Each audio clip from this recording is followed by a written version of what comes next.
అమిత్ షాతో చంద్రబాబు పవన్ కళ్యాణ్ భేటీ ముగిసింది. అమిత్ షా నివాసంలోనే జేపీ నడ్డా, చంద్రబాబు, పవన్ కళ్యాణ్ సమావేశమయ్యారు. ఈ మీటింగ్తో సీట్ల సర్దుబాటుపై ఓ క్లారిటీ వచ్చే ఛాన్స్ ఉంది.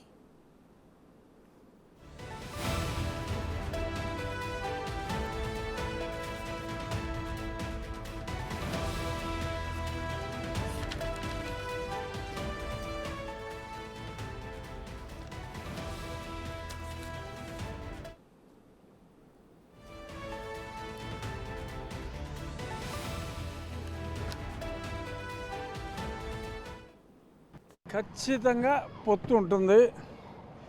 మరికొద్ది నిమిషాల్లో ఇంకొక అరగంటలో అఫీషియల్గా భారతీయ జనతా పార్టీ అధ్యక్షులు జేపీ నడ్డా గారు, తెలుగుదేశం పార్టీ జాతీయ అధ్యక్షులు చంద్రబాబు నాయుడు గారు కలిసి, అలాగే పవన్ కళ్యాణ్ గారు ముగ్గురు కలిసి పొత్తు వీఆర్ గోయింగ్ టుగెదర్ అని చెప్పి అనౌన్స్ చేస్తారు. డెఫినెట్గా నరసాపురం నుంచి నేనే పోటీ చేస్తా. ఇప్పుడు ఇవాళ ఫైనలైజ్ అయ్యేది ఎన్ని స్థానాలు అనేదే తప్ప ఏ స్థానాలు కాదు. ఎన్ని స్థానాలు అన్నది డిసైడ్ అవుతుంది.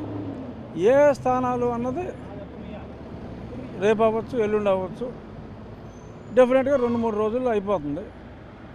నరసాపురం నుంచి నేనే పోటీ చేస్తా. నరసాపురం భారతీయ జనతా పార్టీకి ఉంటుందా, తెలుగుదేశంకి ఉంటుందా? ఎందుకంటే ఆ స్థానాల్లో నరసాపురం ఉంటే ఎవరుంటే వాళ్ళు ఖచ్చితంగా.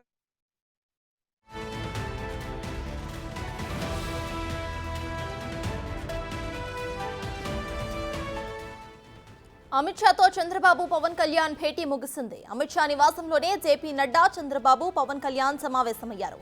ఈ మీటింగ్తో సీట్ల సర్దుబాటుపై ఓ క్లారిటీ వచ్చే ఛాన్స్ ఉంది.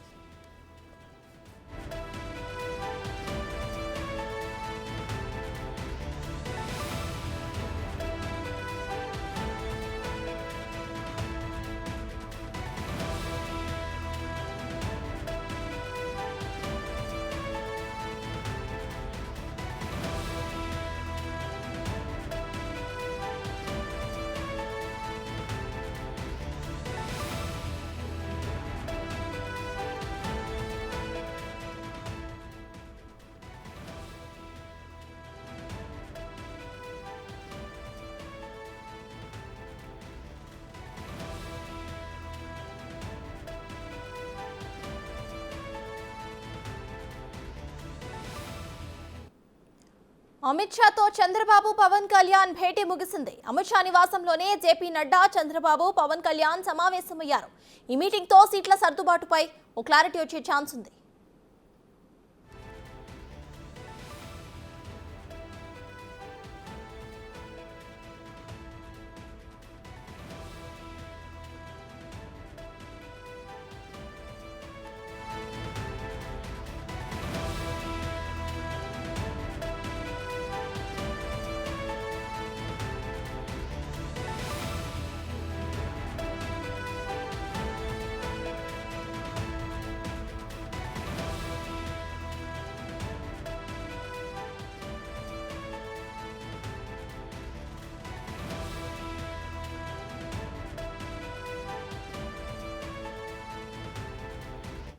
ఎట్టకేలకు అమిత్ షాతో చంద్రబాబు పవన్ కళ్యాణ్ భేటీ అయితే ముగిసింది. ప్రజెంట్ ఆ విజువల్స్ మనం బిగ్ టీవీ స్క్రీన్ మీద చూస్తున్నాం. అయితే భేటీ ముగించుకున్న అనంతరం ఇటు చంద్రబాబు మరియు పవన్ కళ్యాణ్ అయితే అమిత్ షా నివాసం నుండి బయలుదేరి వెళ్తున్నారు. ఆ విజువల్స్ అయితే మనం చూస్తున్నాము. అయితే అమిత్ షా నివాసంలోనే జేపీ నడ్డా, చంద్రబాబు, పవన్ కళ్యాణ్ ఈ నలుగురు కూడా సమావేశమయ్యారు. సమావేశంలో సీట్ల సర్దుబాటుపై కూడా చర్చించినట్టు తెలుస్తోంది. ఇక సీట్ల సర్దుబాటుపై చర్చించిన అనంతరం, సమావేశమైన అనంతరం కూడా అక్కడ ఇరువురు నాయకులు కూడా తిరుగు ప్రయాణం అవుతున్న విజువల్స్ మనం చూస్తున్నాము. మొత్తంగా ఈ మీటింగ్ 3 రోజులు సాగింది. అయితే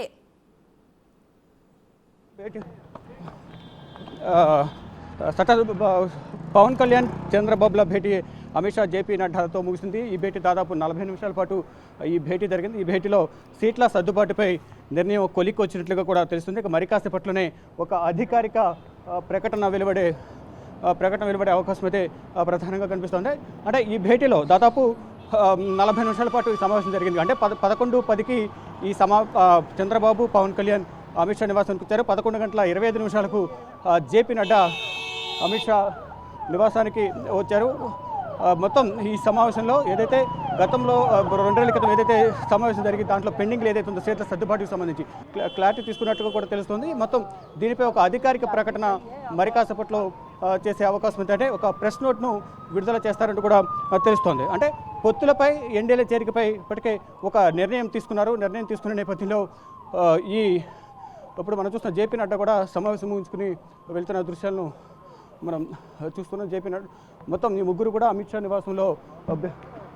నివాసంలో సమావేశమై ప్రధానంగా ఈ సీట్ల సర్దుబాటుపై ఎక్కడ సీట్లు కేటాయించాలి అనే దానిపై కూడా అంటే ఎన్ని సీట్లు ఇవ్వాలనే దానిపై కూడా ఒక నిర్ణయం తీసుకున్నారు. తర్వాత ఎక్కడెక్కడ సీట్లు ప్రకటించాలి, ఎక్కడెక్కడ సీట్లను ఇవ్వాలి అనే దానిపై కూడా ఒక నిర్ణయం తీసుకునే అవకాశం అయితే ప్రధానంగా కనిపిస్తుంది. ఇప్పటివరకు ఉందిన సమాచారం ప్రకారం చూసుకుంటే కనుక 30 అసెంబ్లీ 8 పార్లమెంటు నియోజకవర్గాలను ప్రకటిస్తారంటూ కూడా సమాచారం అయితే ఉంటుంది. దానిలో భాగంగా ఇప్పటికీ ఒక నిర్ణయం తీసుకున్నట్లుగా కూడా తెలుస్తుంది. మొత్తంగా చూసుకుంటే ఏదైతే ఈ రానున్న లోక్సభ అసెంబ్లీ ఎన్నికలకు సంబంధించి పొత్తులో వెళ్ళబోతున్నారనేది ప్రధానంగా తెలుస్తుంది. దానిలో భాగంగానే ఈ నిర్ణయం తీసుకున్నట్లుగా తెలుస్తుంది. ఇక అమిత్ షా కూడా ఈ భేటీ ముగిసిన తర్వాత పాట్నా బయలుదేరబోతున్నారు. మనం ఇప్పుడు ప్రజెంట్ అమిత్ షా నివాసం వద్దున్నాం. అమిత్ షా కూడా మరి కాసేపట్లో తన నివాసం నుంచి బయలుదేరబోతున్నారు. అంటే ఈ మనం ప్రధానంగా చూస్తున్నాం అమిత్ షా కూడా తన నివాసం నుంచి బయలుదేరుతున్నారు. పాట్నా బయలుదేరుతున్నారు. మనం చూస్తున్నాం అమిత్ షా వెహికల్ వెళ్తుంది. ఈ భేటీ ముగిసిన తర్వాత అంటే పాట్నా వెళ్లే ముందే ఈ భేటీ ఉంటుందంటే కూడా నిన్న తెలిపారు. ఈ నేపథ్యంలో పాట్నాకు పర్యటనకు ముందే ఈ సమావేశం ముగిసింది. తాను కూడా ఇక్కడి నుంచి బయలుదేరి బీహార్ వెళ్ళబోతున్నారు. కొన్ని కార్యక్రమాల్లో పాల్గొనేందుకు పాట్నా వెళ్తున్నట్టుగా తెలుస్తోంది. చెప్పండి సటాస్. శివ, మనం చూస్తే ఇంతకు ముందు కూడా ఇటు పవన్ కళ్యాణ్ కానివ్వండి, చంద్రబాబు కానివ్వండి, సమావేశం అయినంతరం కూడా మీడియాతో మాట్లాడతారు అని అనుకున్నాం. అయితే మీడియాతో మాట్లాడకుండానే వాళ్ళు అక్కడ నుండి లెఫ్ట్ అయిన పరిస్థితి మనం చూస్తున్నాం. అయితే మళ్ళీ మీడియాతో ఎప్పుడు మాట్లాడే అవకాశం ఉంది? ఇక ఈ సీట్ల సర్దుబాటు లేకపోతే ఈ సమావేశంలో ఏం మాట్లాడుకున్నారు అనేది ఎప్పుడు బహిర్గతం చేసే అవకాశం ఉంది అనుకోవచ్చు?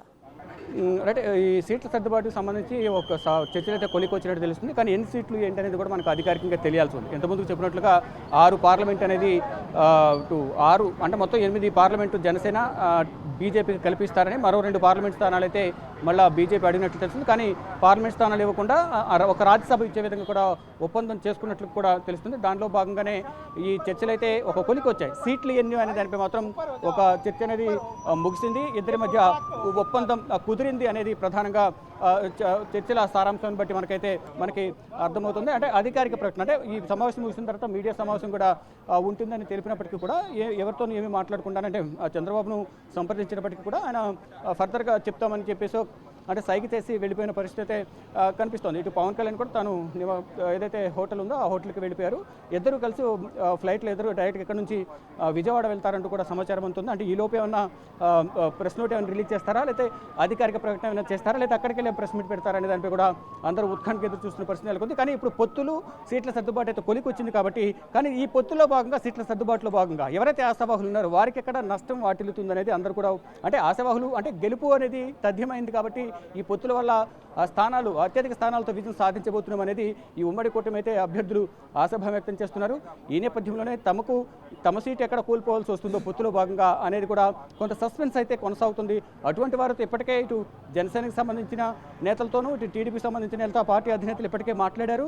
మీకు సీటు వచ్చినా లేకపోయినా అక్కడ వచ్చిన పొత్తుల భాగంగా వచ్చిన అభ్యర్థి గెలుపు కోసం అందరూ పనిచేయాలని చెప్పి ఇరు పార్టీల అధినేతలు వారి కేడర్తో మాట్లాడారు. మాట్లాడిన నేపథ్యంలో అందరూ కూడా సుముఖత వ్యక్తం చేశారు. అంటే సుముఖత వ్యక్తం చేసినప్పటికీ కూడా అంటే గెలిచే స్థానాలు కదా, మేము పోటీ చేస్తే బాగుంటుంది, అవకాశం ఉన్నప్పుడు ఎందుకు వదులుకోవాలి అనేది కొంత అంతర్గతంగా వారి అనుచర వర్గంతో చర్చిస్తున్నారు. వీటన్నింటినీ కూడా ఈ అసమ్మతిని అంతర్గత విభేదాలు అన్నింటినీ కూడా పక్కన పెట్టి పార్టీ అభ్యర్థి కోసం పనిచేయాలనేది ఇటు టీడీపీ జనసేన అధినేతలందరూ కూడా తెలియజేశారు. ఇక సీట్ల సర్దుబాటుకు సంబంధించి ఇక ఎన్ని సీట్లు ఇచ్చేది ఇప్పుడు ఒక క్లారిటీ వచ్చినట్టు తెలుసు. కానీ ఎక్కడెక్కడ అనేది మాత్రం అధికారిక ప్రకటనగా రావాల్సి ఉంది. ఇక మరోవైపు పొత్తులు, సీట్ల సర్దుబాటు, ఎన్డీఏ చేరిక వీటన్నిటిపై కూడా అధికారిక ప్రకటన ఈ రోజే చేసే అవకాశం అయితే ప్రధానంగా కనిపిస్తూ ఉంది. శివ, మనం ఒకసారి చూసుకుంటే ఇందాక రఘురామ మాట్లాడుతూ కూడా ఎన్ని స్థానాల్లో ఇటు పొత్తులో కన్ఫర్మ్ అయ్యాయనేది మాత్రమే ఈ సమావేశంలో క్లారిటీ వచ్చింది. కానీ ఏ స్థానాలు అనేది చర్చించుకోలేదు, అది తర్వాత చర్చిస్తారు అని కూడా ఆయన చెప్పడం జరిగింది. అయితే వైసీపీ చూస్తుంటే దూకుడుగా ముందుకు వెళ్తోంది. 7 లిస్టుల వరకు తను రిలీజ్ చేసేసింది. అయితే ఇటు టీడీపీ, జనసేన మరియు బీజేపీ ఇంకా పొత్తుల విషయంలో క్లారిటీ అయితే రాలేదు. దీన్ని ఇలా చూడొచ్చు అంటారు? అంటే క్లారిటీ అనేది క్లారిటీ ఉంది. కానీ మొదటి నుంచి కూడా ఈ పొత్తులకు సంబంధించి అంటే పొత్తులు వెళ్ళాలని మొదటే నిర్ణయించుకున్నారు. కానీ సీట్లకు సంబంధించి ఎక్కడ పోటీ చేయాలి, ఎన్ని స్థానాలు కేటాయించాలి అనేది అంటే మీరు అన్నట్టుగా వైసీపీ మాత్రం అభ్యర్థులను ప్రకటించడంలో దూకుడు వేస్తుంది. అదేవిధంగా ఇమీడియట్గా మార్చేస్తున్న పరిస్థితి కనిపిస్తోంది. అంటే ఇక్కడ జరుగుతున్న సమీకరణాలు చూసుకుని మార్పులు చేర్పులు రాజకీయ పరిణామాలన్నీ కూడా చూసుకుని అంటే జనసేన టీడీపీ కలిసి వెళ్తున్నాయి. మరోవైపు చంద్రబాబు పార్టీ అధినేతలు బీజేపీ అగ్రనేతలతో కలుస్తున్నారు. ఆ ఈక్వేషన్స్ కూడా చూసుకుని ఒకవేళ ముగ్గురు కలిసి వెళ్తే మనం అక్కడ అభ్యర్థిని ఏ విధంగా ఉంచాలా, మార్చాలా, తర్వాత అభ్యర్థులను ప్రకటించిన తర్వాత కూడా సుబ్బారెడ్డి కూడా వైవి సుబ్బారెడ్డి కూడా ఇది కేవలం ఇన్ఛార్జీలు మాత్రమే పెట్టాం, మార్పులు అనేవి ఉంటాయి, ముందు ఇదే కన్ఫర్మ్ కాదనేది సుబ్బారెడ్డి కూడా తెలిపారు. ఈ నేపథ్యంలోనే అప్పటికే ప్రకటించిన ఇన్ఛార్జీలు ఒకమేర అసంతృప్తి వ్యక్తం చేసిన పరిస్థితి గతంలో ఉంది. కానీ ఇప్పుడు వాళ్ళు ఇప్పటివరకు 11 జాబితాలు 12 జాబితాలు ప్రకటన చేసినప్పటికీ కూడా ఒక్కొక్క జాబితాలో 2-3 మాత్రమే చేస్తున్నారు. మిగతా వారు కూడా ఆశావాహులు అయితే ఉత్కంఠగా ఎదురు చూస్తున్నారు. అంటే ఈ జాబితాలో మా పేరు ఉంటుందా లేదా, తదుపరి జాబితాలో ఉంటుందా లేదా, అసలు మాకు సీట్ ఇస్తారా లేదా, ఇవన్నీ కూడా వారందరూ కూడా వారి ఎంటైర్ వర్గం దగ్గర వారు మాట్లాడుకుంటూ ఒకరికొకరు మదన పడుతున్న పరిస్థితి కనిపించింది. కానీ ఏం జరగబోతుంది? ఇప్పుడు ఒకవైపు ఒకే జాబితాలో 118 మంది అభ్యర్థులను ఇక్కడ జనసేన బీజేపీ ప్రకటించాయి. కానీ ఇక్కడ మొత్తం 12 జాబితాలు కలిపి ప్రకటించినా కానీ అన్ని సీట్లు కాలేదు ఇక్కడ వైసీపీకి సంబంధించి. ఇటు బీజేపీతో కలిసి ఇప్పటికే పొత్తులకు సంబంధించి సీట్ల సర్దుబాటు గురించి కొలికి వచ్చాయి. కాబట్టి ఇక రెండవ జాబితా కూడా మరో 2 రోజుల్లో కూడా ప్రకటన చేసే అవకాశం కనిపిస్తుంది. అంటే మొత్తం అభ్యర్థుల జాబితాకు సంబంధించి ఇటు వీరికి బీజేపీ అభ్యర్థులు అంటే బీజేపీకి సీట్లు కేటాయించారు. అభ్యర్థులు ఎవరైతే వారు డిసైడ్ చేసుకుంటారు. ఇక్కడ ఏదైతే సీట్లను కేటాయించాలో వారు ఏదైతే ఆ సీట్లు ఆ నియోజకవర్గాలు అడుగుతున్నారో, మొదటి నుంచి ఏదైతే పార్టీ కోసం టీడీపీ జనసేన కోసం కష్టపడి పనిచేశారో వారికి అక్కడ సీటు రాకపోతే వారు ఏం చేస్తారు, ఎటువంటి అసమ్మతి వ్యక్తం చేస్తారు, ఎటువంటి అసంతృప్తి వ్యక్తం చేశారు. అటువంటి అసంతృప్తి జ్వాలులు ఎక్కడ ఉండకుండా వారందరినీ చల్లార్చే విధంగా ఇప్పటికే వారందరితో మాట్లాడుతున్నారు. ఆ సీనియర్ నేతలను వాళ్ళ ఇళ్ళకి పంపించి వారితో చర్చలు జరుపుతున్న పరిస్థితి నెలకొంది. మీకు సీటు వచ్చినా రాకపోయినా ఉమ్మడి అభ్యర్థి గెలుపు కోసం అందరూ పనిచేయాలనేది ప్రధానంగా పార్టీ నేతలు ఇంతకుముందు చెప్పినట్టుగా జనసేన అధినేత పవన్ కళ్యాణ్, టీడీపీ అధినేత చంద్రబాబు వీరిద్దరు కూడా ఆయా కేడర్ పార్టీ కేడర్లతో మాట్లాడుతున్నారు. మాట్లాడి వారందరికీ కూడా ఒక హామీ ఇస్తున్నారు. హామీ ఇచ్చిన నేపథ్యంలో వారు కూడా ఉమ్మడి అభ్యర్థి గెలుపు కోసం పనిచేస్తామని తెలుపుతూ ఉన్నారు. అంటే ఎట్లయినా రానున్న ఎన్నికల్లో కూటమి అభ్యర్థులందరూ కూడా గెలుస్తారు. కాబట్టి రానున్న లోక్సభ అసెంబ్లీ ఎన్నికల్లో అత్యధిక స్థానాలు గెలవబోతున్నాం, అధికారంలోకి రాబోతున్నాం. ఏపీలో అధికారంలోకి వచ్చిన తర్వాత అందరికీ వారి వారి స్థాయికి తగ్గట్టుగా సముచిత స్థానం కల్పిస్తామనేది పార్టీల లీడర్లు తెలుపుతున్న పరిస్థితి నెలకొంది. అంటే ఒకవైపు ఇక్కడ బీజేపీతో వెళితే కొంత మైనస్ ఉండే అవకాశం ఉందనేది వార్తలు వస్తున్న నేపథ్యంలో అంటే అక్కడ సరైన వారికి ఓటింగ్ పర్సెంటేజ్ లేకపోయినా ఇక్కడ టీడీపీ జనసేన పేరు చెప్పుకుని మాత్రం అక్కడ గెలవాల్సి ఉంటుందనేది కొంత రాజకీయ విశ్లేషకులు కొంతమేర వారు విశ్లేషిస్తున్న పరిస్థితి నెలకొంది.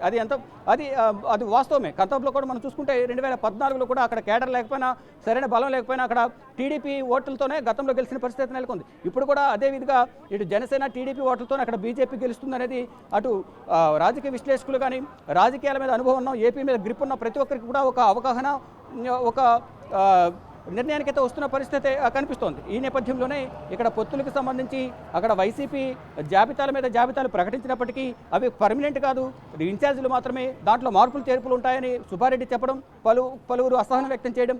ఇక్కడ టీడీపీ మొదటి జాబితాలోనే జనసేన టీడీపీ కలిసి 118 మంది అభ్యర్థులకు సంబంధించి నిర్ణయం తీసుకోవడం, రెండో జాబితాలో ఇటు బీజేపీ జనసేన టీడీపీ ముగ్గురు కలిసి మరొక జాబితా కూడా రేపు ఎల్లుండో ప్రకటించే అవకాశం కనిపిస్తుంది. అధికారిక ప్రకటన ఎన్ని సీట్లు ఎక్కడ పోటీ చేస్తారనేది అధికారిక ప్రకటన ఈరోజు వెలువడే అవకాశం అయితే ప్రధానంగా కనిపిస్తోంది. అంటే శివ, యాజ్ యూ సెడ్, ఇటు రాజకీయ విశ్లేషకులు చెప్పేదాన్ని బట్టి మనం ఒకసారి బీజేపీ ఓటింగ్ షేర్ చూసుకుంటే 100 లేకపోతే 100 కంటే తక్కువ ఓట్ షేర్ ఏపీలో బీజేపీకి ఇప్పటి వరకు నమోదవుతూ వస్తుంది. అయితే ఇటువంటి సిచ్యువేషన్లో ఇప్పుడు జనసేన మరియు టీడీపీ మరియు బీజేపీ ముందుకు వెళ్తున్నాయి. ఇక బీజేపీ 8 స్థానాలు అడిగినట్టు కూడా తెలుస్తోంది. కాబట్టి 8 స్థానాలు టీడీపీ బీజేపీకి కేటాయించడం లేకపోతే 6 స్థానాలు కేటాయించడం ఎంతవరకు లాభసాటికరం అనుకోవచ్చు? రైట్.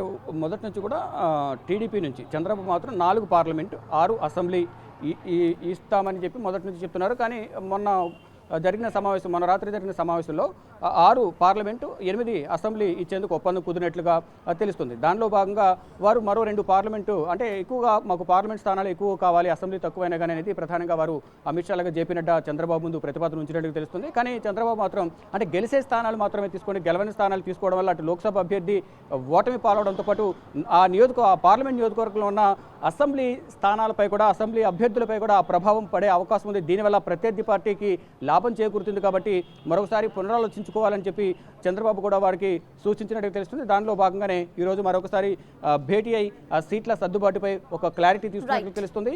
ఆ సీట్లు సర్దుబాటు అనేది కుదిరినట్లుగా కూడా సమాచారం అయితే అందుతుంది. దానికి సంబంధించి అధికారిక ప్రకటన రావాల్సి ఉంది.